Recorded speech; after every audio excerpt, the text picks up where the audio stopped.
And they compelled a passer-by, Simon of Cyrene, who was coming in from the country, the father of Alexander and Rufus, to carry his cross.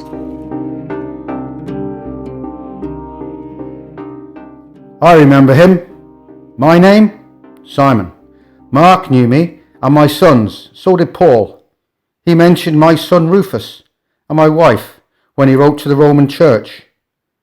I appear when Matthew and Luke get round to writing their accounts, but by the time John gets onto it, I've vanished altogether.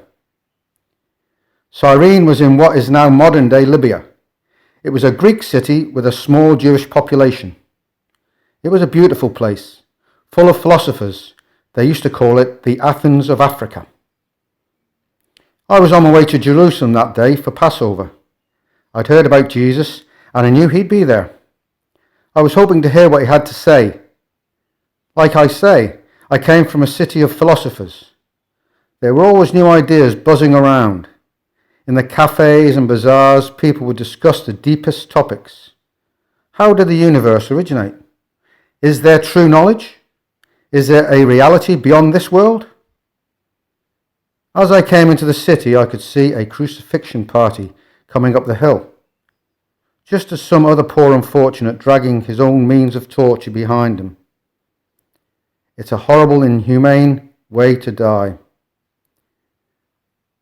What are the ethical standards for a good life? That is a central question of philosophy. The way the Romans behaved with their subject peoples flouted those demands.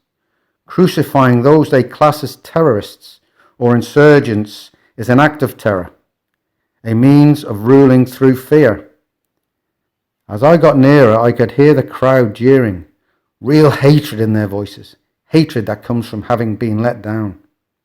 Hatred and scorn and fear that you might be next. Their victim looked as though he couldn't go on. Seemed to me that he'd lost a lot of blood too. Was probably going into shock. The extremities going white, the body closing down. I wondered how he'd managed to get this far. Before I knew it, the Roman soldiers had grabbed me. The Roman soldiers knew their trade, didn't want a dead man on their hands, didn't want to give him that luxury before they'd had a chance to nail him up. So they made me carry the cross. It was heavy, full of splinters and slippery with his blood. I was scared, really scared. How had I got into this? I was frightened the drunken troops might crucify me by accident, but there was no way out. They kicked me and forced me on. The victim was dragged in chains right beside me, head down, breathing hard, trying to overcome the pain. I didn't know who he was. A revolutionary? An activist? A slave who tried to escape? Who knows? As I said, there were lots of crucifixions. But I could hear him mumbling, and I realised he was praying. He was praying all the time. Know who you're carrying that cross for? The Roman sergeant punched me on the arm as he spoke. No, I said. I've never seen him before. That's Jesus, that is. King of the Jews. He doesn't look much of a king now, does he? There was a sycophantic laughter from his troops. One of the soldiers shouted, "Hey, Sergeant, do you reckon we'll get to see this kingdom of his? He says it's about to appear any moment." "All right, soldier, that'll do," the sergeant growled. "And get those women back over there. I want this done quickly, or there'll be trouble later." The soldiers moved off then to push the crowd back, hitting them with truncheons if they moved too slowly. I stared at the man next to me.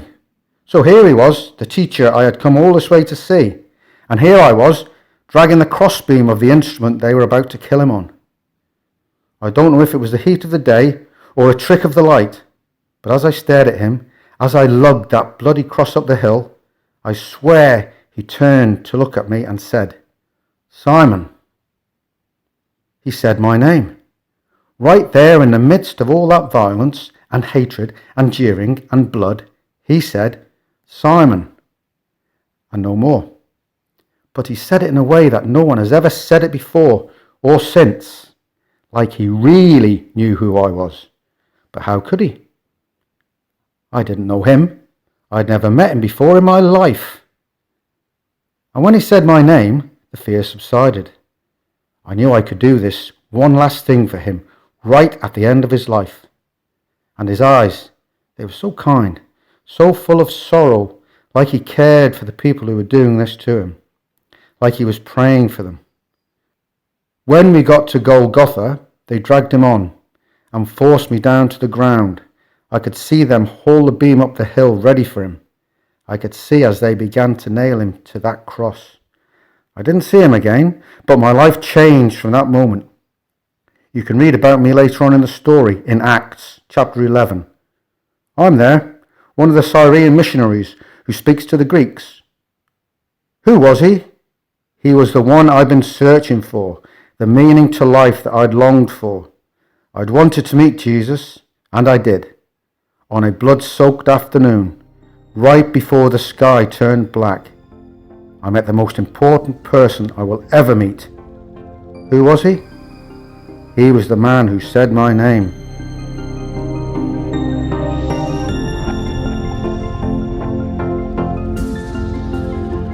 Who am I, Simon, that I know your name and call you from the restless wanderings of your soul? Who am I, that you carry my cross, stranger, who came searching for a way? Who am I, who mystifies the philosophers and bewilders the theologians while dying in sordid disgrace on this hillside?